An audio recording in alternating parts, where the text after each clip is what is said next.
Bueno, estamos ya al parecer transmitiendo, sonó hace poco acá el cañonazo de las 12 que se oye desde aquí en Valparaíso. Centex Online continúa con esta tercera charla del ciclo Dilemas para un futuro posible, eh, donde en unión con el Instituto del Lenguaje y ILSL de la Universidad Católica. Después corrígeme, Instituto del Lenguaje y Literatura y Ciencias del Lenguaje. de Literatura y Ciencias del Lenguaje, me confundí ahí. Bueno, estamos transmitiendo hoy día, indagando un poco en estas preguntas que de alguna manera nos esperan sobre cómo hemos de abordar lo que viene en esta crisis que nos ha afectado a todos. Y hoy día, por eso, tenemos un invitado desde afuera, desde el otro lado del mundo. Aquí está yo comentaba, estaba a las 12, acá comenzamos la transmisión. Tenemos a Franco Berardi desde Roma, donde ya son las 6 de la tarde, 6 horas de diferencia, y tenemos a Mia Dragnich, también la socióloga que nos acompaña desde Santiago, recién llegada desde San Diego, que nos comentaba. Como hemos hecho otras veces, le voy a pasar la palabra a Hugo, que podrá introducir y comentarnos un poco las biografías de nuestros invitados de hoy. Y después de eso ya iremos entrando dentro de esta mesa que hemos titulado Cómo volver al espacio público. ¿Qué lugar ocupa el cuerpo en el espacio público? Así que, Hugo, adelante si quieres, te paso la palabra. Sí, claro, Pedro. Buenas tardes ya y buenas tardes a todos que nos están siguiendo en nuestra transmisión en Facebook. Les damos la bienvenida a esta tercera sesión del ciclo Dilemas para un futuro posible, que como bien decía Pedro, hemos organizado entre el Instituto de Literatura y Ciencias del Lenguaje de la Pontificia Universidad Católica de Valparaíso y el Centro de Extensión del Ministerio de las Culturas, las Artes y el Patrimonio. Y esta tercera conversación, aglutinada en torno a la pregunta ¿cómo volver al espacio público? Pregunta que seguramente nuestros invitados de hoy más tarde problematizarán o reformularán. Contamos con la presencia de Mia Dragnich, socióloga, investigadora independiente, maestra en estudios de género y candidata a doctora en estudios latinoamericanos por la Universidad de Chile. Mia ha estudiado algunos movimientos sociales latinoamericanos, en particular la historia del movimiento campesino en Venezuela y en Brasil. También estudió cine documental en la Escuela Nacional de Cine y en la Escuela Internacional de Cine y Televisión de San Antonio de los Baños en Cuba. Y en la actualidad estudia el periodo de emergencia del movimiento narcofeminista en América Latina y el Caribe a partir del estudio comparado de la obra de 3 escritoras y obreras. Es militante feminista y participa en el Comité Internacional de la Coordinadora 8M en Chile. Y también nos acompaña Franco Berardi, eh, escritor, filósofo, activista, fundador de la histórica revista Atraverso, profesor por muchos años de Historia Social de los Medios y ha publicado muchos libros realmente influyentes en los últimos años, entre ellos, por ejemplo, Fenomenología del Fin, La Fábrica de la Infelicidad, Generación Post-Alfa, La Sublevación, Futurabilidad, entre tantos otros. Mia, Franco, le agradecemos muy sinceramente el haber aceptado esta invitación a conversar con nosotros y le doy la palabra nuevamente a Pedro para que les plantee una primera pregunta inicial. Gracias, Hugo. Sí, en realidad la primera pregunta es una pregunta que apela a la biografía de cada uno de cada una de ustedes. Me refiero a la pregunta por el activismo que aparece, por supuesto, dentro de sus biografías. Y pensando también de alguna manera que el activismo implica actividad y implica una agencia, quizás es la primera forma que tenemos de poner el cuerpo.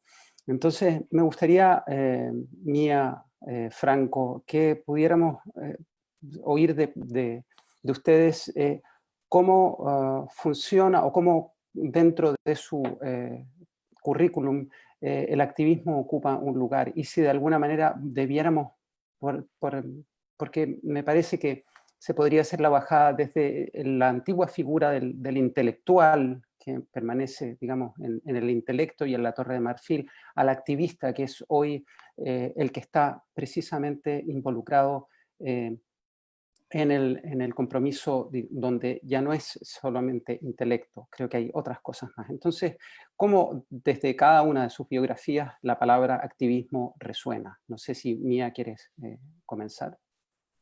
Sí, empiezo yo. Primero quiero agradecer al CENTEX también, al Instituto de Literatura de Ciencias del Lenguaje de la Universidad Católica de Valparaíso, a Óscar Cabezas, ¿no?, que permitieron el encuentro con ustedes, Hugo, Pedro y Franco Bifo Berardi, ¿no?, que leemos siempre con interés y que ahora se encuentra a varios kilómetros más de distancia, pero eso maravillosamente hoy no se nota, ¿no? Respecto a las militancias, bueno, haber nacido durante la dictadura en Chile, y observando todo lo que pasaba desde muy pequeña, ¿no?, en una casa que siempre había ideas y discusiones, ¿no?, interrumpiendo reuniones políticas y todo eso, podría decir que esa fue la primera aproximación hacia la política, ¿no? Y luego he participado en muchos colectivos, estudié sociología en Arcis también, y era imposible estudiar sociología en los 90 en el Arcis y no involucrarse en la política, ¿no?, o en militancias, ¿no? Siempre estuve fuera, nunca pertenecí a ningún partido político, siempre he estado en distintos colectivos, ¿no? Después me fui a Venezuela y allí me vinculé con un proceso muy intenso, ¿no?, político que existía con Chávez, ¿no?, en la cabeza, y estuve muy cerca del Frente Nacional Campesino Ezequiel Zamora, ¿no? De ahí se derivó como la investigación que hice de pregrado como tesis de sociología, en la cual entrevisté a 20 y tantas mujeres viudas, ¿no?, víctimas del sicariato político a propósito de la promulgación de la ley de tierras y reforma, ¿no? Y luego he estado en otros colectivos, en colectivos feministas y en algunos colectivos territoriales, ¿no? Y ahora estoy hace poquitito empezando a colaborar con el comité de la coordinadora 8M aquí, ¿no? La palabra activista no hace parte verdaderamente de mi tradición. Es una palabra nueva para mí. En los años 60, si me habías preguntado qué eres, había dicho soy un comunista. En los años 70 había dicho soy un autónomo. La palabra militante ha sido útil tal vez para definir mi colocación en el mundo, pero hay un sonido militar, disciplinar en la palabra militante que nunca me convenció. Activista, bueno, de acuerdo. Parece que en los años Occupy esta manera de definir lo que somos. Pero ¿qué somos? Activista, la idea de actuar. Yo no estoy actuando en este momento. No soy seguro. En los años cuando mi actividad era hablar con los obreros de las oficinas cada día, eso era actuar. Hoy estoy hablando en Facebook. ¿Qué es Facebook? ¿Es un activista uno que habla en Facebook? No soy seguro. No, soy obligado a hablar en Facebook. Es una prisión, una cárcel que no puedo evitar, porque es la cárcel en la cual todos estamos encarcelados. Entonces, intento de definir la condición, la colocación, lo que somos. Y me viene en la cabeza un libro de Alain Finkielkraut que se llama La défaite de la pensée, la derrota del pensamiento. Y donde Finkielkraut me gusta y no me gusta, tal vez me gusta, tal vez no me gusta. no me gusta cuando es un pensador al final neoliberal, pero me gusta cuando tiene la capacidad de cuestionar la cuestión de la identidad. Y él dice, como judío militante en un cierto sentido, en este libro magnífico de los años 90, después de la guerra en Yugoslavia, cuando la belva fascista se estaba representando en la historia europea, Sarajevo, la ciudad de la amistad entre judíos y musulmanos y cristianos y ateos. En esta ciudad se presenta, vuelve la locura, la idiosía, la violencia del fascismo. Y Finkielkraut dice, la batalla de la modernidad es una batalla entre el pensamiento y la cultura, donde la cultura es la identidad, es el belonging, la pertenencia, la obligatoria pertenencia a una familia, a un estado, a una nación. La nación. ¿Qué es la nación? Es una mentira pura y simple, pero tiene la fuerza de vincular a una identidad agresiva, porque no hay nación sin agresividad. Y Finkielkraut dice, el pensamiento está destruido, defeated, sconfitto.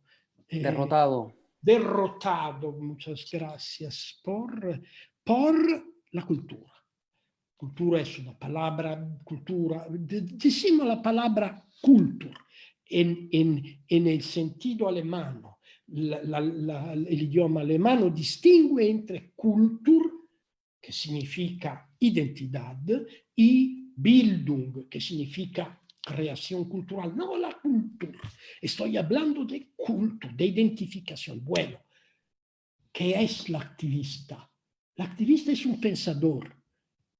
Es una persona que, antes de nada, intenta de definir su relación con los otros, de cuestionarla, de cambiarla. Los otros son los identitarios. Ella es una activista en mi sentido. Bien. En ese sentido que delineaba Bifo recién, y yendo hacia el tema que hemos pensado para conversar hoy, ¿cómo ven ustedes, Mía, Franco, esta batalla entre el pensamiento y la cultura, ¿no?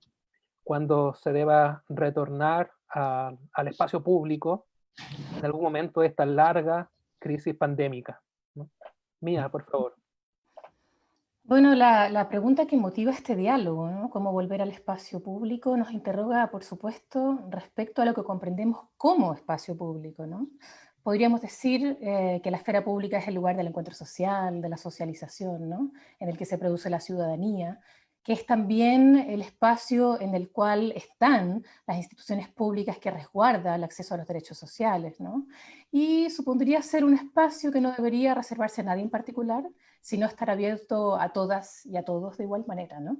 Esto suena muy bonito, ¿no? Pero sabemos que no tiene nada que ver con la cosa pública que ha establecido el gobierno del capital, ¿no? Con la segregación racial a partir de la cual se han organizado las ciudades, ¿no? Ni con las determinaciones de género ni de clase que estas portan. Desde ya varios años existe... algo, no sé qué apreté. ¿Se escucha? Sí, ahí está. Perdón, es que... Ok. Entonces, desde hace varios años quería mencionar, ¿no?, una tendencia, una inclinación que existe por afirmar que el espacio público estaría extinguiéndose, ¿no? Esta idea de que la plaza pública desplaza, ¿no?, está siendo desplazada, ¿no?, por el centro comercial y toda la fatalidad que eso conlleva, ¿no? Richard Sennett, refiero a Sennett porque está incluido en el texto que nos envían para motivar la discusión, ¿no? Sennett se refiere a estos espacios como lugares fragmentarios, ¿no? Que estarían produciendo la pérdida de la interacción social, la privatización del espacio público, ¿no? Y todo esto que tiene que ver con esa experiencia, ¿no? De mercantilizar la cultura, que ha descrito muy bien Tomás Mulián para caracterizar el periodo de postdictadura en Chile, ¿no? Sin embargo, yo diría que es complejo elaborar este análisis desde América Latina y el Caribe, ¿no? Porque en cierta medida hacen del pasado una fábula, fantasean de manera un poco melancólica respecto a un pasado moderno, ¿no? En el que existía un espacio público que era mejor al actual, o un gran Estado benefactor, ¿verdad? Y los gestos melancólicos y conservadores para mirar el pasado le hacen un flaco favor al pensamiento político, porque simplemente alteran lo real, ¿no? La experiencia nos ha demostrado que las ciudades del sur global realmente nunca fueron pensadas para ser un espacio de deliberación ni de trascendencia, ¿no? Para llevar al extremo la caricatura occidental, sino más bien como todo lo contrario, ¿no? La morfología y el ordenamiento de las capitales impuso un orden colonial sobre las formas territoriales de organizar la vida, pero lo hicieron desde la promesa de libertad y democracia, y eso era una mentira, ¿no? Entonces, en este sentido, habría que preguntarse qué tan muerta nació aquí la idea del espacio público, ¿no? Quizás la única excepción en la historia formal de Chile, ¿no? Es el gobierno de Salvador Allende, ¿no? Y de la Unidad Popular, que al menos tuvo la voluntad de cumplir parte de esa promesa, estatizando la banca y fomentando la participación política, ¿no? Gobierno del cual mañana, por cierto, se cumple 50 años, se cumple media década, 50 años, ¿no? Aníbal Quijano explicó hermosamente que el liberalismo latinoamericano del siglo XIX, se vio obligado a mantener la quimera de la modernidad, pero lo hizo sin una revolución, porque la modernidad correspondía más a una conciencia intelectual que a una experiencia cotidiana, ¿no? Entonces esas ciudades en las que está pensando Richard Sennett no parecen ser precisamente Puerto Príncipe, ni La Paz, ni Buenos Aires, ni Sao Paulo, ¿no? En 1990, Sennett escribe, ¿no? Para describir esta nueva urbanidad, ¿no? Escribe: hay un miedo constante a la exposición, ¿no? Si algo me perturba o me toca, solo debo seguir caminando y dejar de sentir. La imagen de este pedacito de cita, ¿no? Me parece el opuesto de las dinámicas sociales que sostienen la organicidad de la vida de las grandes mayorías, de las relaciones que existen al interior de un bus público, de un mercado de alimentos, de las relaciones que acontecen en las calles de una población, favela, villa miseria o barrio, y esto incluye también a los sectores periféricos de París y de Nueva York, ¿no? Y por supuesto no quiero enaltecer ninguna caricatura sobre lo popular. Estoy mencionando formas de relaciones socioeconómicas y potencialidades que existen en ellas, ¿no? Expresiones de eso que Durkheim llamó la solidaridad mecánica, ¿no? Y que producen cohesión social. Entonces, cuando leo la cita de Sennett en clave latinoamericana, pienso más en los resabios de la oligarquía, en los modos de evitar el espacio público que tienen, ¿no? Y particularmente en el centro comercial de la Dehesa y no en todos los centros comerciales que hay en la ciudad de Santiago, ¿no?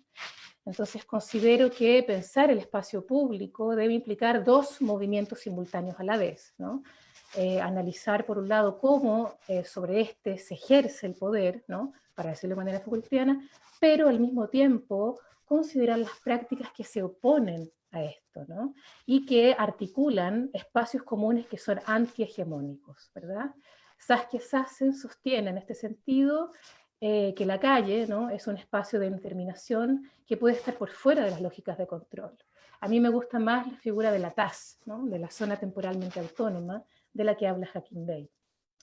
Y esto me parece un punto clave para provocar la reflexión que aquí estamos dando, ¿no? Esto de leer las zonas que interpelan y transgreden esas dinámicas de poder, ¿no? Que inscriben lo público y que producen reapropiaciones colectivas, ¿no? Que en su extremo pueden representar, indicar el deseo de los falansterios, de los quilombos y de los cumbres, ¿no? Y en ese deseo estamos aquí con mucha fuerza, ¿no? Desde el 18 de octubre. Entonces la pregunta que nos convoca tiene una gran resonancia previa a la pandemia en este sentido, porque la revuelta social que se inició en Chile en octubre del año pasado interpeló directamente la configuración patriarcal y capitalista del espacio público. Y esto implica, por supuesto, al mismo tiempo el cuestionamiento a la configuración que tiene el ámbito privado, ¿no? Lo privado como aquello que priva, que niega la política, que niega el discurso, diría Arendt, que escribió, ¿no? Lo público es el espacio de la libertad, que conduce a la acción y al discurso, y lo privado a la reproducción y al trabajo. Entonces, el deseo de lo público, de lo común, que hoy se ve exacerbado con este confinamiento, no lo provoca precisamente este encierro pandémico, sino la privatización sostenida de lo público, que ha sido gestionada por una democracia que ha privatizado los bienes comunes y el acceso a los derechos fundamentales, ¿no? Una democracia que consolidó el modelo económico impuesto por la dictadura, ¿no? A través del brutal golpe de Estado, ¿verdad? Entonces, la situación con la que se encuentra la llegada de la pandemia en Chile es la de un país bajo la administración de un gobierno empresarial que hoy encabeza las listas entre los países con los peores manejos de la crisis, que ha demostrado incapacidades de todo tipo, y esto no puede comprenderse sino como la ausencia de voluntad política para el bien común, ¿no? Yo comúnmente detesto referir citas y datos precisos, ¿no? Pero esta vez voy a hacerlo porque grafica muy bien ese odio, ¿no? Esa resistencia, que es como un karma, porque estudié sociología, ¿no? Al gobierno y a la tecnocracia le gusta decir en Chile que el 8% del PIB, ¿no? Se destina a la salud, ¿no? Lo que no dicen es que menos de la mitad de ese porcentaje se destina a la salud pública, ¿no? Porque el Estado chileno sigue subvencionando el capital privado, ¿no? Entonces, esa es la realidad con la que se encuentra la llegada de la pandemia, pero también es la realidad de un país que lleva 5 meses, cerca de 5 meses, ¿no? De una revuelta popular que no tiene precedentes en la historia, ¿no? Y esto de no tener precedentes en la historia no tiene que ver solo con la magnitud, ni con el volumen, ni con la mantención en el tiempo, sino también por la configuración de la revuelta, ¿verdad? Por las simbologías y por los deseos que la revuelta ha instalado. Entonces la pregunta yo la reformularía creo que tiene que ver con preguntarnos, ¿no? Si vamos a volver al centro de esa interrupción de la política en la que estábamos cuando llegó el virus, ¿no? Y cómo vamos a hacerlo, ¿no? Y allí la imaginación política que ha caracterizado nuestra primavera de octubre, pero también la genealogía de la revuelta, ¿verdad? Es clave a la hora, ante la necesidad de elaborar estrategias que vuelvan a encontrarnos, ¿no? Y de alguna manera esto está sucediendo, ¿verdad? Porque durante esta época de encierro, que ha generado una crisis económica muy fuerte, ¿no? Hemos visto y están aconteciendo situaciones que fortalecen la ayuda mutua, ¿no? Durante la pandemia. Sin el estallido social y sin el fortalecimiento del feminismo previo a la pandemia, creo que no estaríamos viviendo de la misma manera, ¿no? Este encierro y esta crisis, ¿no? Y ante el hambre que ha aparecido, ¿no? Aparecen las ollas comunes, ¿verdad? Pero las ollas comunes que fortalecen estos vínculos de solidaridad también hacen visibles las marcas que dejó la dictadura militar, ¿no? Entonces creo que es importante mirar esas dos situaciones, ¿verdad? Porque el encierro agudiza las condiciones estructurales, ¿verdad? Y ha aumentado las situaciones de violencia en contra de las mujeres y la carga de trabajo que sigue siendo espantosamente feminizada, ¿verdad?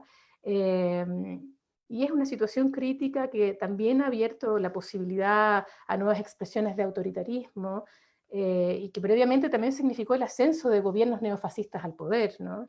Entonces hay dos situaciones que compiten y que se imponen como horizontes que son excluyentes, ¿no? Repensar una izquierda anticapitalista, ¿no?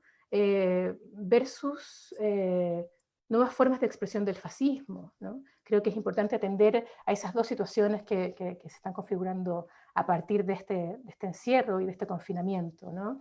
El gobierno de Chile no solo ha sido muy insuficiente, ¿no? No solo ha focalizado tanto a la población beneficiaria de las políticas que ha decretado y que ha excluido a las grandes mayorías, ¿no? Sino también ha sido espantosamente autoritario. O sea, no sé si existe otro lugar del mundo que ha decretado cuarentena nocturna durante 7 meses, ¿no? O sea, es como si fuéramos murciélagos. ¿Qué sentido tiene montar toque de queda, ¿no? Durante las noches, digamos, ¿no? Y durante tanto tiempo? Y bueno, no es nuevo, ¿no? Los mecanismos de represión con los cuales el gobierno respondió a la revuelta social son brutales, ¿no?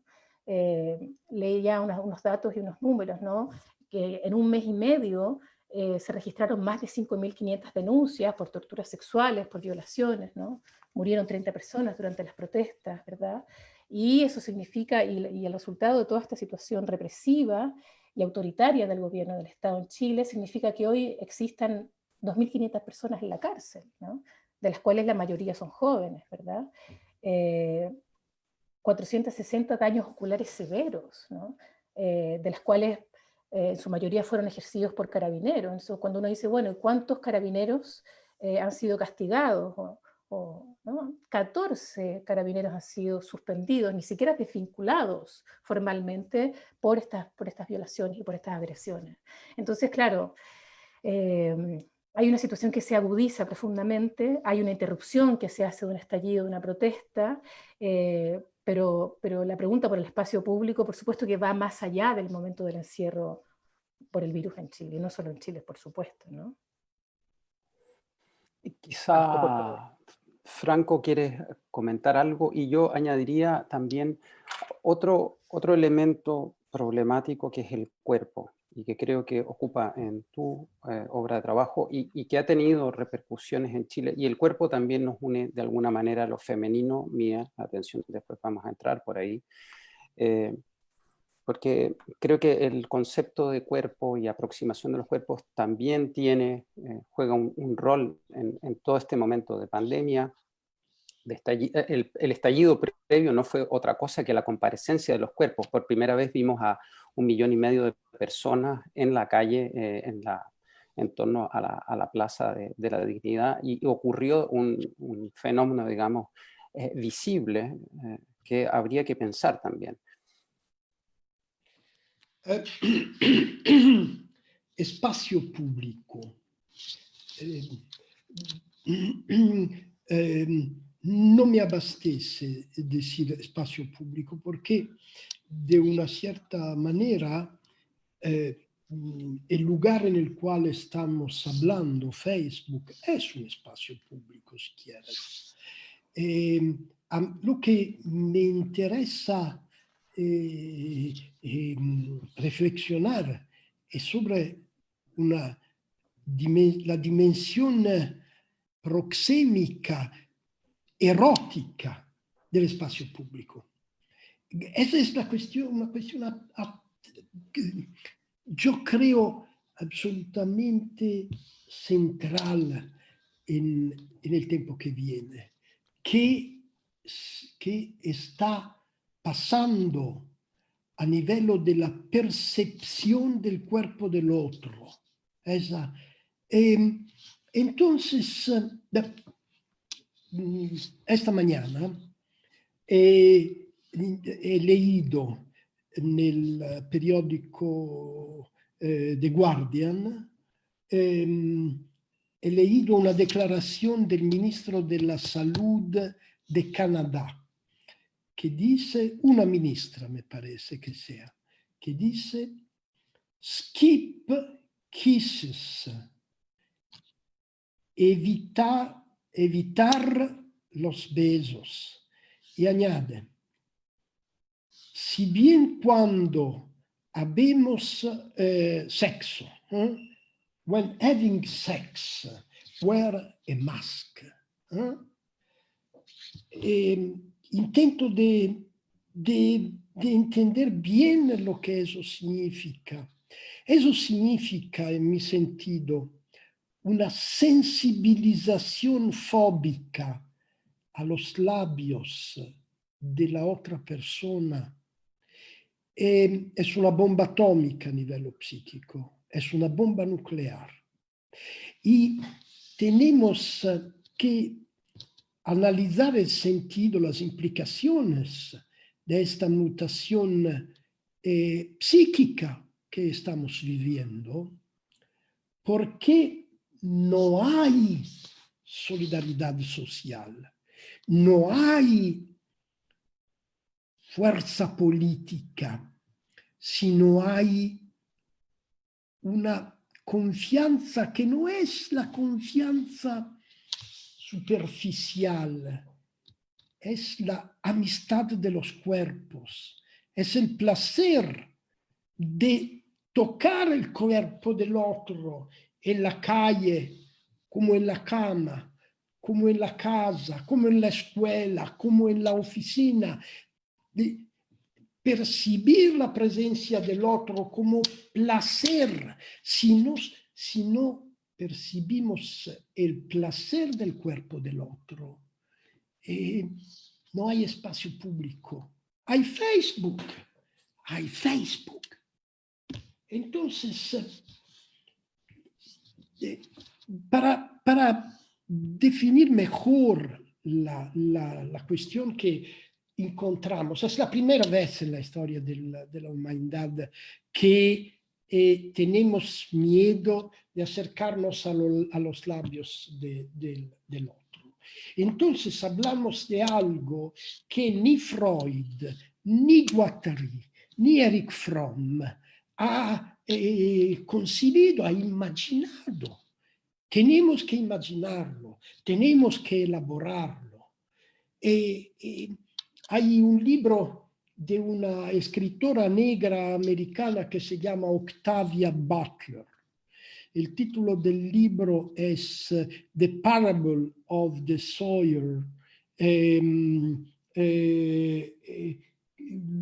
che racconta una América distópica del futuro, pero no tan del futuro, es la América distópica de hoy, los Estados Unidos de la violencia, de la miseria generalizada, del racismo cotidiano, del miedo, de la rabia que no se puede organizar de ninguna manera.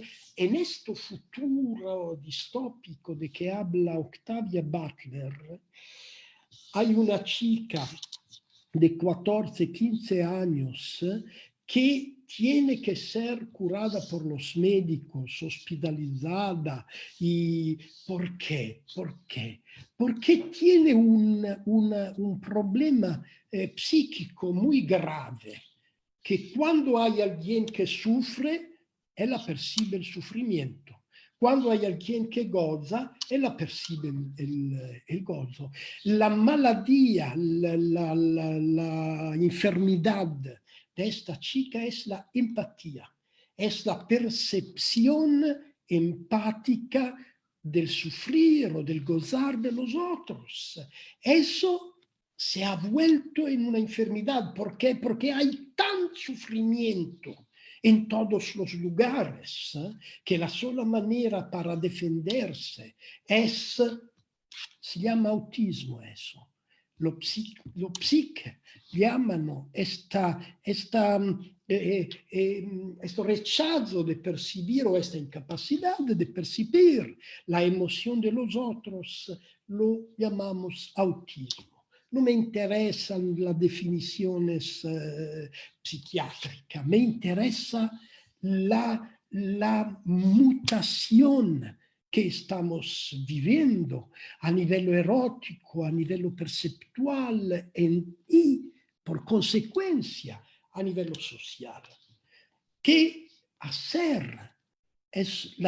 Yo creo que esa es la primera cuestión que los activistas, signifique quel que signifique, tienen que enfrentar, porque tienen que enfrentarla antes de nada en su vida, en su relación con los otros, con las otras. El miedo y el deseo, ¿cómo pueden mezclarse? Yo creo que el movimiento más rico de la historia feminista, que es yo creo, ni una menos que en su diferencia filosófica y política de un otro movimiento feminista que se llama Me Too.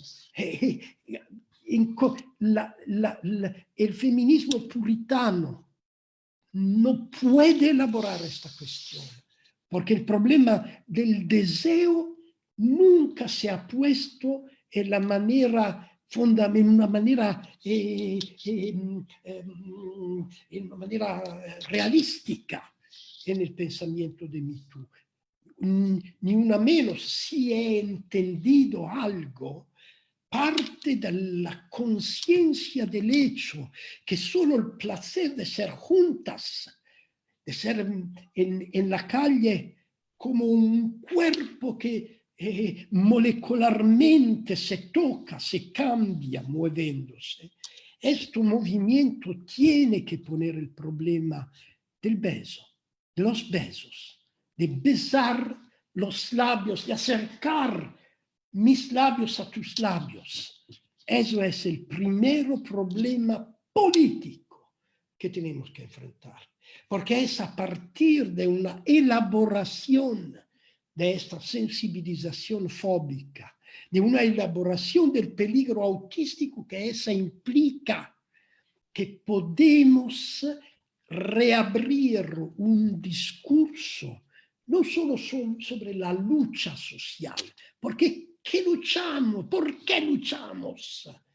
Sino para gozar de la presencia del otro. Cuando luchamos para el salario, cuando luchamos para el trabajo, para condiciones mejores de trabajo, lo que estamos haciendo no es que nos gusta el dinero, no nos importa nada de haber más dinero, solo que haber más dinero significa dar a mi hijo la posibilidad de vivir una vida feliz. Si vida feliz no significa nada, todo el resto no significa nada. Eso es el problema que tenemos que poner. Y tenemos también que telefonar a la ministra canadesa y decirle, señorita, respeto muchísimo su intención, no la desprecio, la entiendo muy bien, pero me diga que ¿por qué tengo que vivir si no puedo percibir el placer del contacto? Naturalmente la ministra canadesa no lo puede saber. Antes de darle la palabra mía, para seguro ella también tiene mucho que decir con respecto a los cuerpos, me gustaría solamente leer algunas de las interacciones que ha generado esta conversación en redes sociales y que tienen mucho que ver precisamente con el tema del cuerpo y el espacio público sobre el cual ustedes están reflexionando. Por ejemplo, José Llano dice, el análisis de Mía, brutalmente elocuente, en especial sobre un paradigma que ha diferido la democracia por una serie de normas y reglas sin sentido de lo común. El espacio público es un laboratorio de cuerpos. XX dice, Facebook no es un espacio público, es una plataforma privada abierta a sus usuarios mediante la creación de cuentas. Y Carolina Benavente responde, pero el espacio público también es mediático. Y XX señala, solo si la plataforma es de libre acceso, sin cuentas y sin un poder central. Y por último, Renzo Filinich dice, en realidad la percepción referida tiene que ver con un principio no ético que se han desvanecido por las evoluciones exosomáticas externas, que es lo que Kant y el mundo occidental llamó las facultades inferiores, intuición, comprensión, imaginación y razón, que son aplicadas por las facultades superiores, que son las de saber, desear y juzgar, son funciones que se producen a través del proceso de su exteriorización. El punto justamente es recuperar este tipo de inteligencia y conocimiento interno, lejos de la información y la representación como tal. Y Katrina Green Fortes, colega nuestra, dice vida profiláctica. Esas son algunas de las interacciones que han generado sus minutos de conversación. Y ahora sí, Mía, por favor, tiene la palabra para volver sobre el tema que está rondando esta discusión. Así, tengo audio. Sí, yo creo que se acumula rabia, ¿no? Que el confinamiento acumula rabia, pero acumula mucho deseo, ¿no? Acumula mucho deseo de contacto, ¿verdad? De labios, de cuerpo, y particularmente en Chile, porque la realidad que interrumpió la revuelta era impresionante en este sentido, ¿no? Creo que sería bueno tal vez mostrar la imagen, el video que tenemos, ¿no? Porque grafica el volumen, ¿no? Y el grado de contacto que había, ¿no? La imagen es de la marcha feminista del 8 de marzo.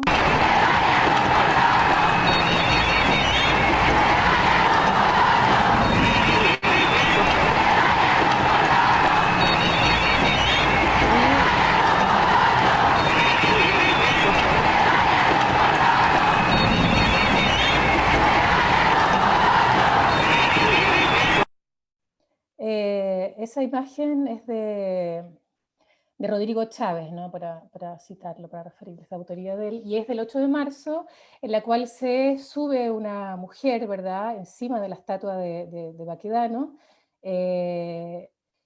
y cuando yo vi la imagen, yo recordé esta otra imagen, ¿no? Que es la imagen de María Lionza, ¿no? Que es una representación de la religiosidad popular, una figura muy sincrética venezolana, ¿no? Que está encima de una danta, no de un caballo, que es una mujer bastante andrógina, aunque que lleva encima un hueso de pelvis femenino, pero es una mujer fuerte, guerrera, ¿no? Y me pareció una imagen muy parecida. Luego leí que la habían comparado con otras referencias, ¿no? Con el cuadro de la libertad guiando al pueblo, que no, la verdad es que no me parece que se parece absolutamente a nada, ¿no? A esa imagen. Y bueno, se acumula deseo, se acumula rabia, y me parece que el deseo y la rabia en ese sentido son parte central de la lucha política, ¿no? Yo pensaba así, ¿no? ¿Qué pasó con el SIDA, ¿no? Cómo el SIDA también modificó y cambió relaciones sexuales, ¿no? Está sucediendo y va a suceder algo similar, digamos, ¿no? Yo recuerdo cuando revisé archivos alguna vez en la Universidad de Córdoba, encontré los resultados del primer congreso feminista que se hizo en 1910 en Buenos Aires, y uno de los acuerdos, de las peticiones que tenía el resultado de este congreso, era también la prohibición de los besos, ¿no? Pensando en lo que refería Bifo, ¿no? Porque era un asunto de sanidad, ¿no? No, yo creo que vamos a morirnos, digamos. Creo que lo que va a suceder en el camino es que no quiero ser tan trágica ni pensar en el principio, ¿no? de la extinción de lo humano, pero creo que el deseo es más fuerte, ¿no? Y vamos a incorporar prácticas de cuidado, ¿no? Ahora, a mí me impactó, como yo venía llegando de California, estuve en San Diego justo cuando empezó la pandemia, en el cual yo usaba mascarilla y me daba miedo que me pegaran en la calle, o sea, había una resistencia en el entorno social a protegerse muy grande, ¿no? Con esta exacerbación de la libertad individual y este absurdo del fascismo yanqui, para decirlo completo. Y al llegar acá me encontré con mucha gente con mascarilla y como muy cuidada, y a mí me impactó ese contraste, ¿no? Mucha gente acá me dice, en Chile nadie se cuida y tal, pero si lo comparas con una ciudad en California, o por lo menos en el lugar donde yo estuve, era grande el cuidado. Ahora eso ha ido cambiando, lo hablábamos un poquito antes de empezar, porque también es muy difícil estar encerrados, ¿no? Se hace difícil, hay otras problemáticas asociadas, ¿no? Grandes, ¿no? Los femicidios han aumentado en Chile, las cifras que hay de lo que va del año son altísimas, ¿no? La carga de trabajo doméstico también es muy alta. Entonces yo creo que estamos en una encrucijada sumamente grande, importante. O sea, hay gente que está sosteniendo la revuelta social a través de plataformas, ¿no? Y también en ollas comunes, y se está cuidando, han habido protestas con cuidado. En Gualmapu se tomaron muchísimos municipios, ¿no? La protesta de la huelga de hambre del pueblo mapuche, o sea, no hay una desmovilización absoluta, se están generando nuevas estrategias, ¿no? Para poder hacer la protesta en este contexto, y esto va a ir cada vez creciendo más, ¿no? Y claro, el gobierno, en vez de estar pensando en plataformas gratuitas y libres, ¿no? Para no tener que darle dinero a Facebook ni a Zoom, digamos, lo que está haciendo es una liturgia de un conteo ficticio de muertos, de enfermos y de políticas públicas, ¿no? De políticas de beneficio, de cajas de comida miserables que engrosan seguramente las cuentas de empresarios que no conocemos y no sabemos. Entonces creo que hay muchos desafíos por delante que nos obligan a pensar, ¿no? Y a limitar las lógicas de control que hay también detrás, ¿no? Y de cómo se está instrumentalizando este miedo para reinventar el capital. Reinventar el capital en un contexto mundial en el cual hay una crisis civilizatoria, que es la crisis también del capitalismo, ¿no? Del patriarcado. Franco, tú has escrito sobre aceleracionismo, has escrito sobre llevar al capitalismo a su crisis máxima a través de la aceleración.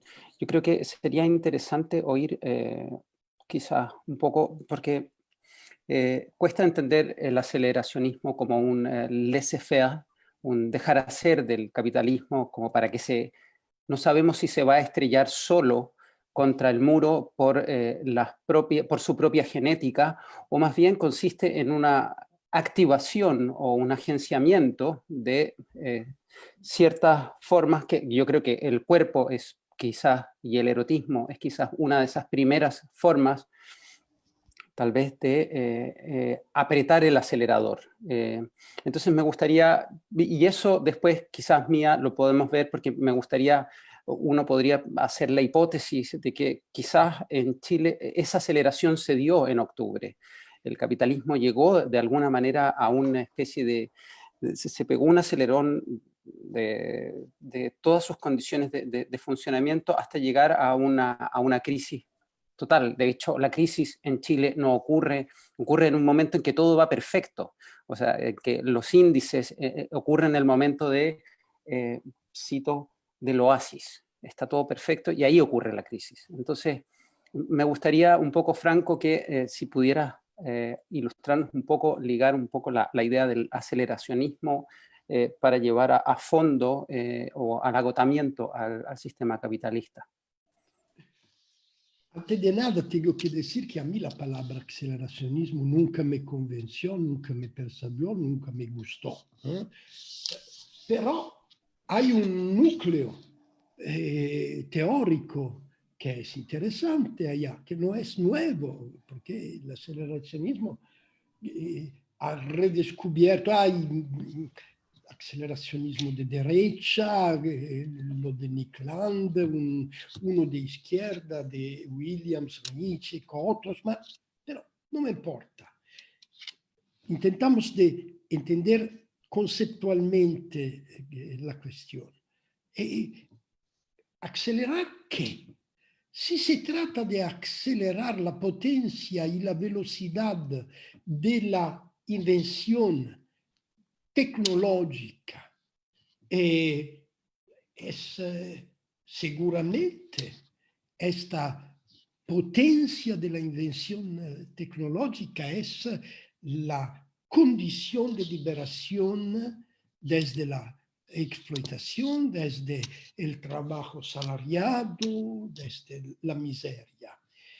Pero hay otras cosas que se están acelerando que no son buenas, que no tienen nada que ver con esta. Karl Marx habla de la aceleración, intensificación de la productividad de la máquina para decir en el fragmento sobre las máquinas, que en mi sentido es la obra más importante que Marx escribió y la menos conocida. En el fragmento sobre las máquinas, Marx dice que la aceleración de la productividad técnica de la máquina, no usa la palabra aceleración, pero es el mismo, la potencia of knowledge, del conocimiento y de la técnica permite la liberación del tiempo humano desde la esclavitud salariada. Pero lo que estamos asistiendo es un proceso mucho más complejo y mucho más contradictorio, porque mientras que se acelera la máquina técnica para aumentar la productividad del trabajo humano, al mismo tiempo se acelera también la máquina extractivista, destructiva, la máquina de destrucción sistemática de los recursos físicos del planeta y de los recursos nerviosos de la mente humana.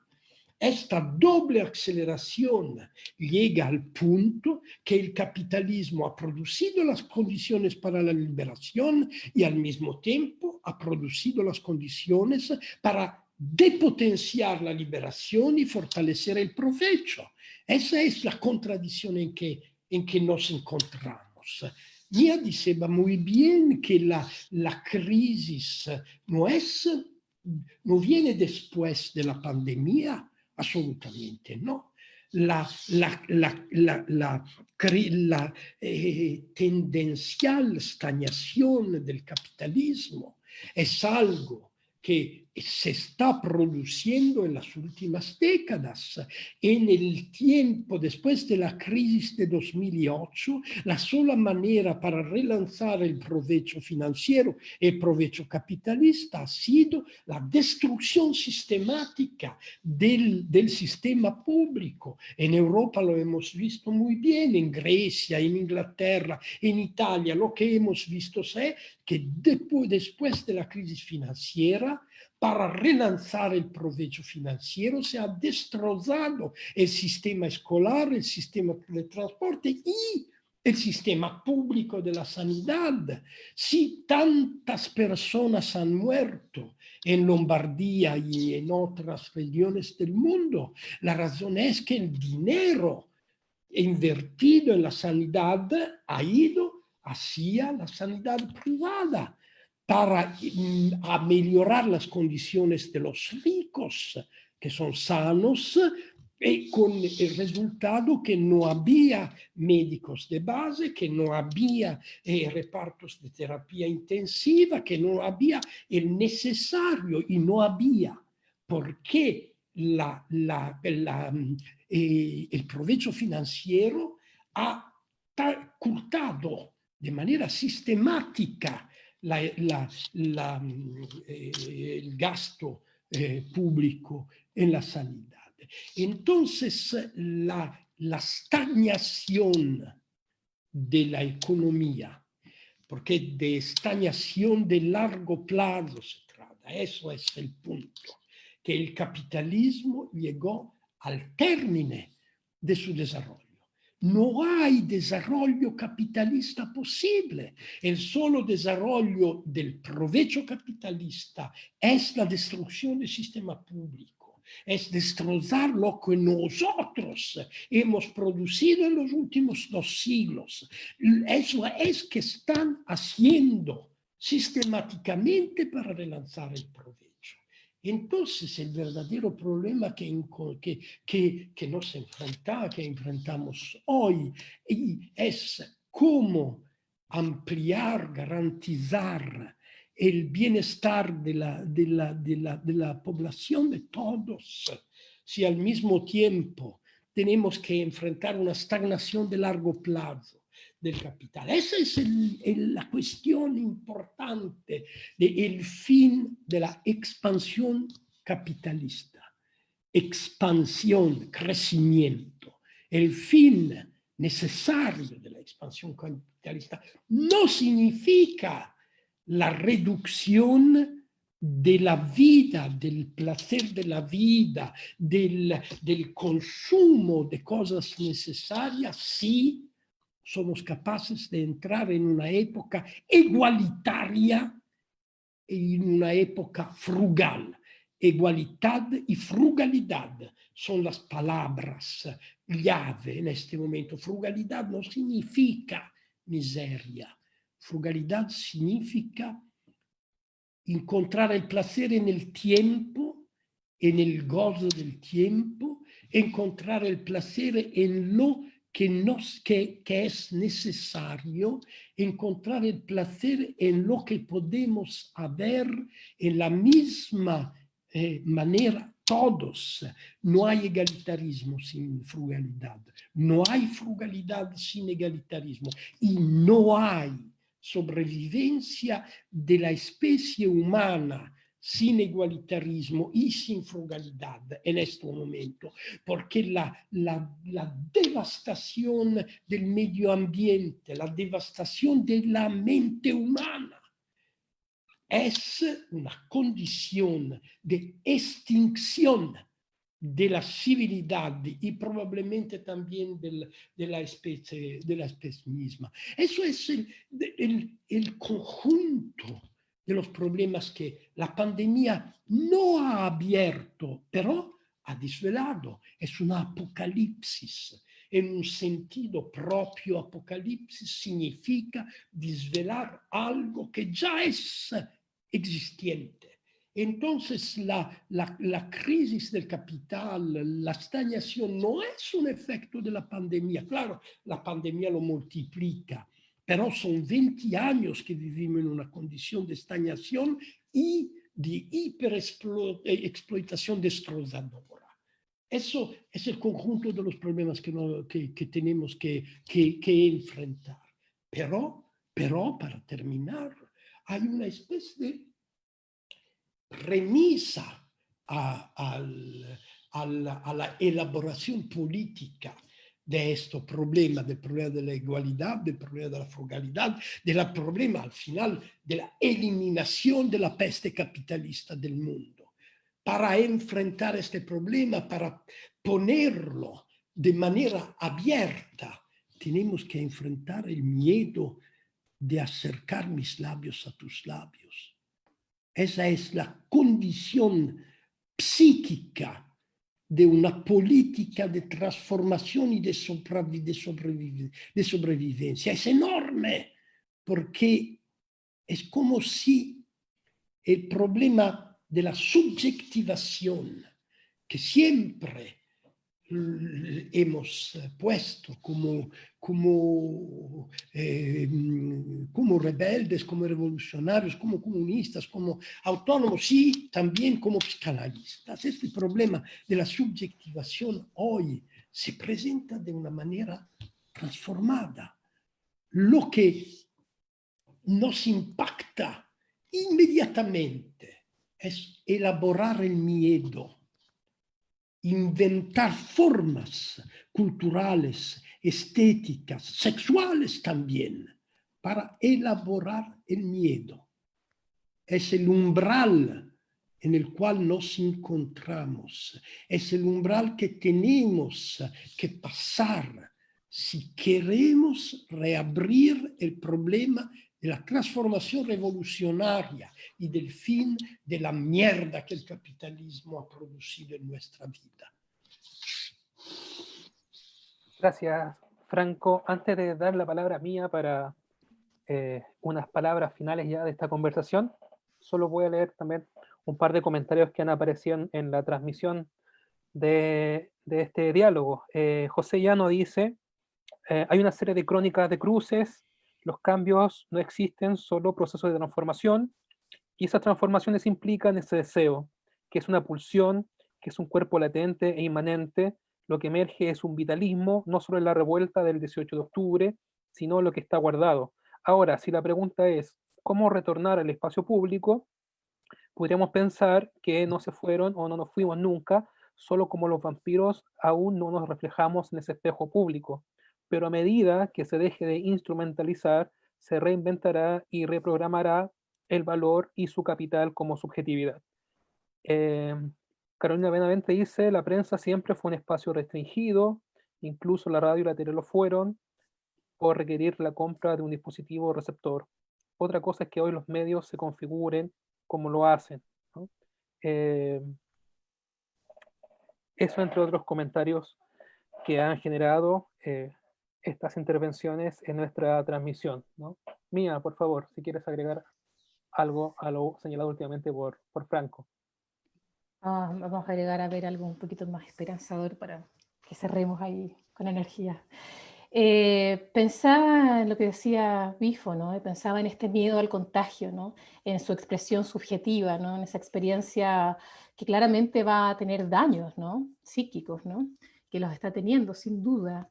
Y pensaba también cómo ese miedo se intensifica por el abandono del Estado, ¿no? O sea, no es lo mismo tener miedo a contagiarse si te puedes comprar un ventilador mecánico para tener en el living de tu casa, que si te vas a morir antes de llegar a un recinto hospitalario, ¿no?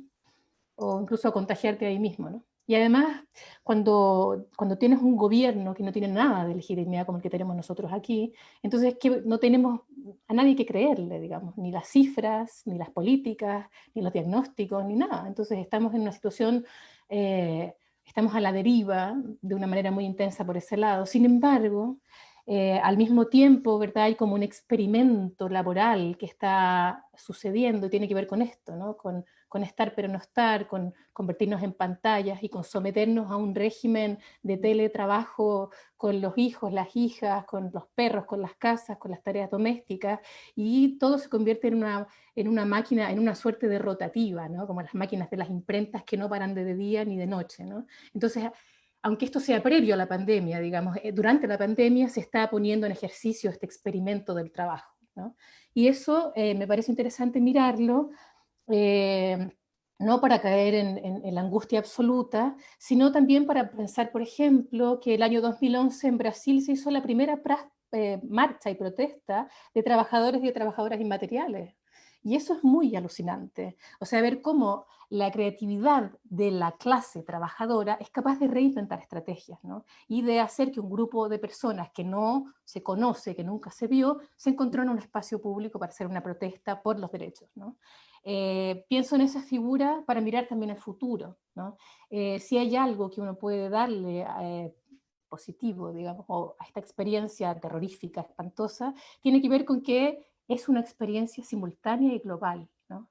Que nos ha hecho ampliar la conciencia, no solo ante el abandono de los gobiernos de mierda, para citar a Bifo, que tenemos, sino también de la necesidad que tenemos de las y de los otros, ¿no? De la importancia de estos cuerpos que están reunidos, ¿no? De la importancia de entender desde allí el espacio público, ¿no? Para tumbar estatuas, ¿no? Y resignificar y convertir y abrir realmente las plazas, ¿no? Y esto nos fuerza a pensar en la política desde otros lugares, ¿no? Y esa experiencia es rica, es muy rica, y es simultánea y es grande, y está interviniendo espacios y lugares que antes no estaban pensando en esto, porque nos toca lo más íntimo, el subsuelo, ¿no? De esa subjetividad. Entonces creo que tenemos que pensar en eso y tener paciencia, ¿no? No tener un horizonte utópico, llegar a una vacuna que nos va a liberar y vamos a volver a darnos los mismos besos de toda la vida. Quizás no va a pasar eso, pero eso no es tan grave. Vamos a reinventar cosas y esa reinvención va a suceder desde un trabajo colectivo, desde un trabajo colectivo por fuera, por supuesto, de los límites nacionales, ¿no? Eso agregaría para cerrar, porque estamos ya en la horita para... Sí, estamos en la hora. Quizás hacer una bajada. Hablamos de espacio público y quizás bajar el espacio al lugar, como tú misma dijiste, Mía, y en vez de público del otro o de la otra, el lugar del otro o de la otra. Esa es quizás la traducción. Yo les voy a agradecer, pero no sé si Franco, Hugo quieren agregar algo. Yo, por mi parte, agradecerles desde Centex que hayan hecho el esfuerzo. A Franco, ¿quiere agregar algo? Sí. Una nota final. Me doy cuenta del hecho que no he considerado yo la diferencia entre la situación latinoamericana, especialmente chilena, pero también boliviana, pero también ecuatoriana y argentina, y la situación europea. Y lo que ha dicho ahora Mía es la demostración de mi olvido de esta diferencia. Mía habla de una riqueza de la experiencia social de octubre, de noviembre, de diciembre en Chile, y pero también en otros países latinoamericanos. No puedo decir el mismo de lo que pasa en Europa, porque lo que pasa en Europa, el panorama que vemos en Europa es un panorama ya totalmente depresivo ante la pandemia y una rabia reaccionaria que es un efecto de la depresión, que es un efecto de la identificación agresiva contra los migrantes, que es un efecto del miedo, del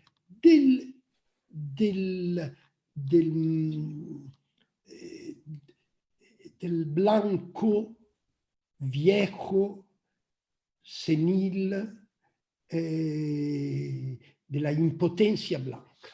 Ese es el carácter dominante en Europa. Y al mismo tiempo, la guerra que se está acercando, porque yo no sé si se habla de eso, no se habla bastante, pero lo que está pasando en el Mediterráneo es una guerra contra los seres humanos, es un exterminio, es un holocausto que se está desarrollando día después de día. Y al mismo tiempo, Turquía, Grecia, Libia, Francia están preparando una guerra militar que es lo que pasará mañana, el próximo mes, el próximo año. Entonces, no lo digo simplemente para excusar mi olvido. He olvidado de subrayar esta diferencia que es importante. Gracias muchísimas para esta discusión. A ti, Franco, y a ti, Mía, muchísimas gracias por aceptar participar y por traer estas reflexiones tan atingentes a esta actividad, a este espacio o lugar, ¿no? Pedro, ¿quieres señalar algo antes del cierre? Bueno, agradecer de mi parte, agradecer a Mía, agradecer a Franco, agradecerle también a Valentina Montero, que es nuestra amiga en común, que nos permitió el vínculo. Valentina. Sí, que seguramente debe estarnos viendo por ahí. Y yo creo que, bueno, vamos a continuar estas conversaciones donde de alguna manera tanteamos qué es lo que viene. Tenemos el próximo jueves, 10 de septiembre, a la misma hora, vamos a estar conversando bajo el título Cine, Utopías y Ucronías. Vamos a estar conversando con Valeria de los Ríos y Iván de los Ríos sobre proyecciones, el cine como proyección. Me da la impresión, no sé Hugo, pero que esto se hace tan corto, es una hora, y creo que recién empezamos a hablar. Quería tocar varios temas más. De alguna manera, quién sabe, esto es una continuación o quizás es... por eso uno tiene la sensación de que ha hecho algo, digamos, no ha hecho más que comenzar. Si de alguna manera podemos continuar, vamos a verlo. Pero yo le agradezco siempre a Hugo y le paso la palabra también por si quiere cerrar esta conversación. Solo agradecer nuevamente entonces al CENTES por la colaboración, a Franco, a Mía por su participación hoy en día, y lo dejamos, como decía Pedro, cordialmente invitados para la última jornada de este ciclo de conversaciones, Dilemas para un futuro posible, que será el próximo jueves a las 12 del día, para hablar sobre la potencia del cine y de las imágenes en este imaginario transformador o crítico que estamos atravesando. Que estén muy bien, muchas gracias por todo y hasta una próxima oportunidad. Abrazos Gracias. y besos. Gracias, Mía. Gracias, Franco.